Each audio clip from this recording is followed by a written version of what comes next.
आप सभी को नमस्कार। आज मैं आप सभी के समक्ष एक धार्मिक कहानी लेकर आई हूँ। समय का चक्र। एक इच्छाधारी साधु और ब्राह्मण की सुंदर कथा। तो श्रवण करते हैं ये कहानी। एक राजा ने अपने देश में ऐलान कर रखा था कि कोई भी राज दरबार में आकर भविष्यवाणी सुनाएगा, यदि वह सच निकली तो उसको इनाम दिया जाएगा। ज्योतिष के बड़े बड़े जानकार विद्वान पंडित वहां जाकर भविष्यवाणी सुनाते और यदि वे संयोगवश सच साबित होती हैं तो वे बहुत सा इनाम भी पाते थे। उस देश के एक गांव में एक गरीब व्यक्ति रहता था, जिसका गुजारा बड़ी ही मुश्किल से होता था। एक दिन उसकी पत्नी ने उससे कहा, तुम भी राज दरबार में जाकर कोई भविष्यवाणी सुनाओ।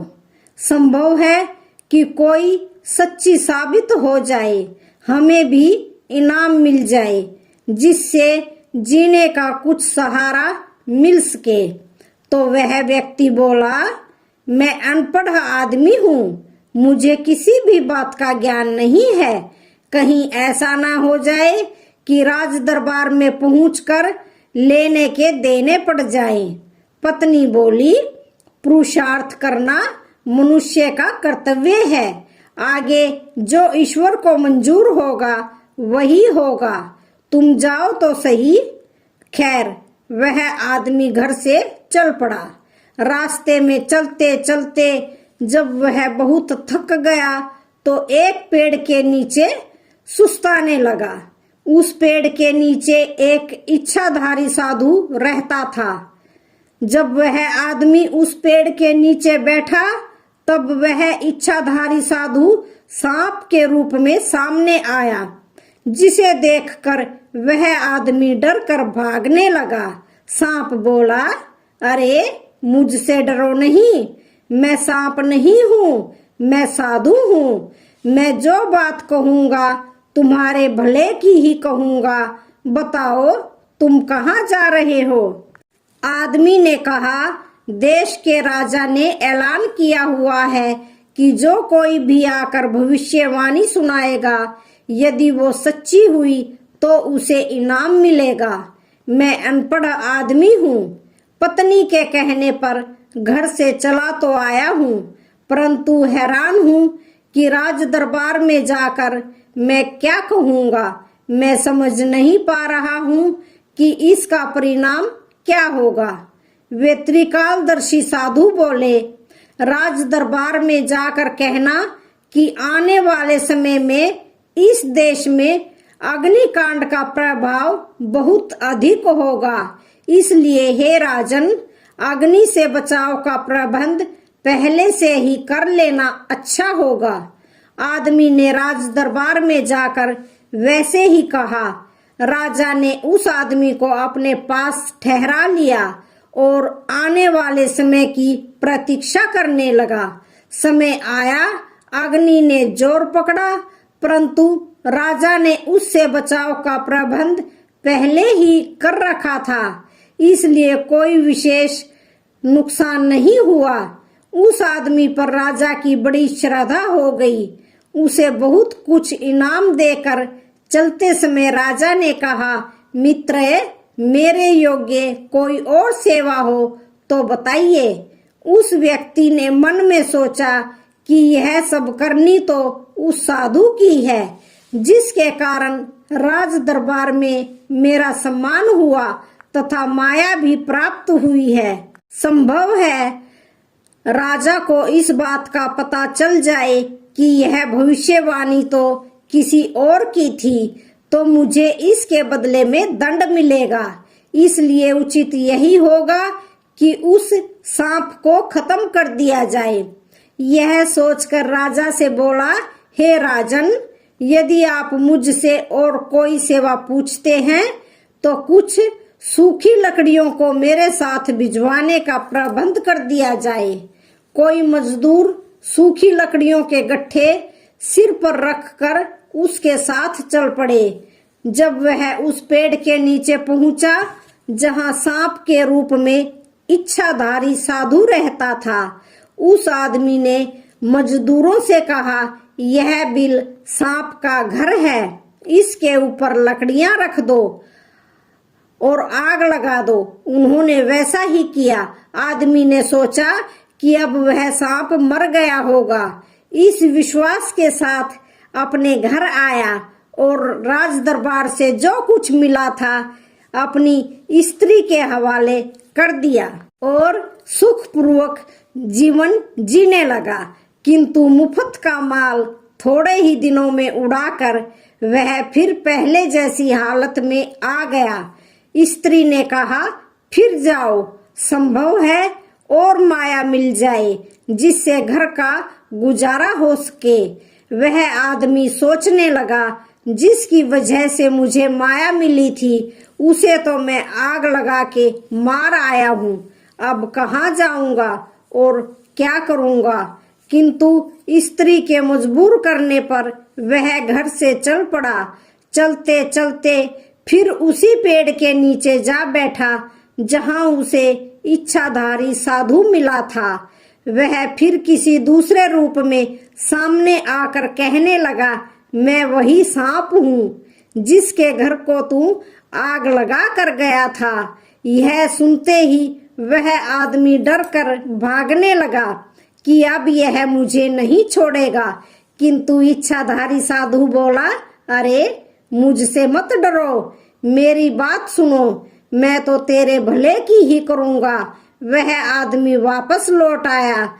तब साधु ने पूछा, अब कहाँ जा रहे हो? वह आदमी बोला, जहाँ पहले गया था वहीं अब भी जा रहा हूँ। साधु बोला, अब वहां जाकर क्या कहोगे? आदमी ने कहा, मैं तो स्त्री के कहने पर जा रहा हूँ, मुझे कुछ पता नहीं कि क्या कहना है। साधु ने कहा, अब राजा को कहना कि इस बार देश में पानी का ज्यादा जोर होने से बाढ़ से नुकसान होगा, बचत का उपाय कर लें।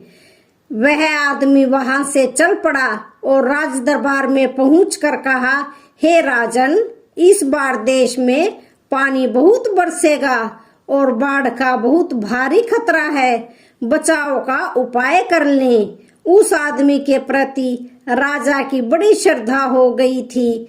राजा ने उसके रहने खाने का उचित प्रबंध करा दिया और समय की प्रतीक्षा करने लगा। समय आने पर बहुत वर्षा हुई, किंतु प्रबंध होने से कोई कुछ भी नुकसान नहीं हुआ।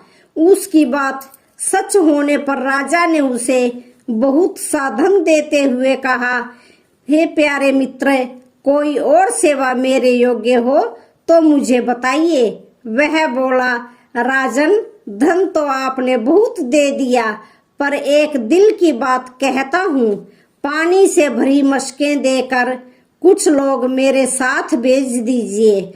राजा ने वैसा ही किया।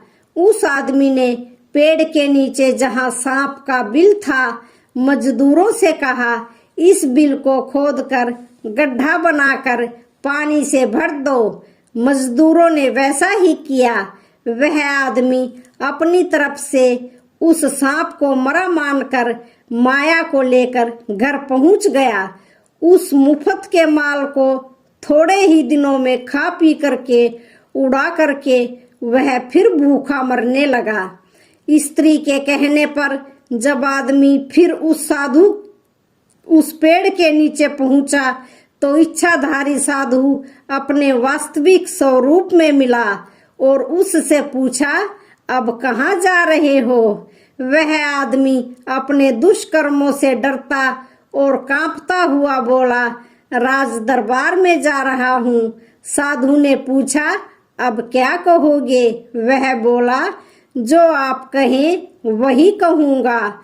साधु बोले, इस बार राजा को कहना कि आने वाला समय अच्छा होगा, नफरत नहीं रहेगी, कलह क्लेश सब मिट जाएंगे, प्रेम मोहब्बत का दौर होगा, लोग प्रसन्नचित होकर सौहार्द के साथ परस्पर मिलकर सुख शांति से रहेंगे।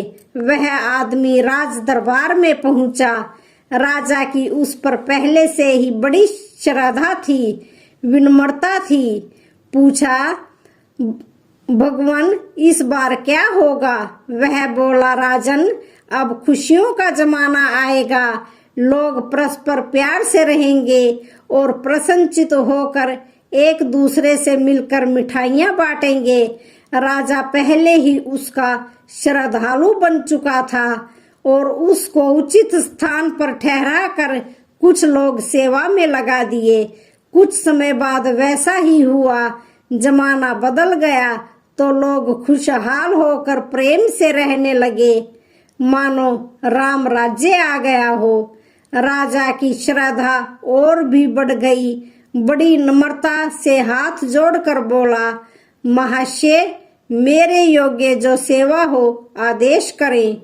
जमाना बदलने से अब उस आदमी की विचारधारा भी बदल चुकी थी। वह बोला, राजन इस बार अच्छी से अच्छी भांति भांति की मिठाइयों के थाल सजाकर मेरे साथ भेजने की व्यवस्था कर दीजिए। राजा ने वैसा ही किया। वह आदमी राजा के सेवकों के साथ मिठाइयों के थाल सहित उस साधु महात्मा के पास पहुंचकर रोते हुए हाथ जोड़कर विनती की, हे प्रभु आप बड़े दयालु हैं। आपने मेरे ऊपर हर बार भलाई ही की, परंतु मैंने आपसे बहुत बुरा बर्ताव किया। मैं बहुत बड़ा पापी हूँ। मेरे सारे अपराध क्षमा कर दीजिए। साधु महात्मा बोले, बेटा इसमें तुम्हारा कोई दोष नहीं है। यह समय का प्रभाव है जिसके साथ सबको दो चार होना पड़ता है। एक समय ऐसा आया जब देश पर अग्नि का प्रकोप था। उसकी आंच मुझ तक भी पहुंची, क्योंकि मैं भी तो इसी देश में रहता हूँ। फिर एक दूसरा समय आया जब देश में पानी का जोर हुआ तो उसका असर मुझ पर भी पड़ना स्वाभाविक था।